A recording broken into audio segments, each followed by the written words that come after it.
ঢাকায় সিনেমার সুপারস্টার সাকিব খানকে কেন্দ্র করে তার দুই সাবেক স্ত্রী অপু বিশ্বাস ও শবনম বুবলির মধ্যে প্রায় ভার্চুয়াল দ্বন্দ্ব চলে।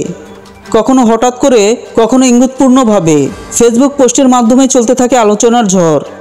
মঙ্গলবার বুবলি তার ছেলে শাহজাদ খান বীর এবং সাকিব খানের একান্ত কিছু মুহূর্তের ছবি সামাজিক যোগাযোগ মাধ্যমে ফেসবুকে শেয়ার করেন।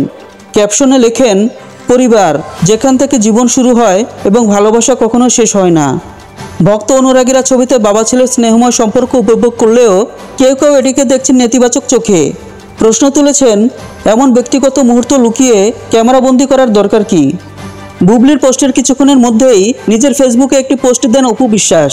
তিনিও তার ছেলে আব্রাহাম খান জয় ও সাকিব খানের কিছু পুরনো ছবি শেয়ার করে ক্যাপশনে লেখেন, বাবা এমন একটি শব্দ যার সাথে সন্তানের বন্ধ কথায় কথায় প্রমাণ দেওয়ার কিছুই নেই। তাও বাবা ছেলের প্রতিদিনের এই খুনসুটি আর মমত্ববোধ চলতেই থাকবে, আর মুহূর্তগুলো ফ্রেমে আটকে থাকবে। অপুর পোস্ট ঘিরেও মিশ্র প্রতিক্রিয়া এসেছে। কেউ প্রশংসা করেছেন, আবার কেউ কটাক্ষ করে লিখেছেন, একই দিনে দুই গ্রুপের পোস্ট কম্পিটিশন। আরেকজন মন্তব্য করেছেন, অপু এত দেরি করলেন কেন?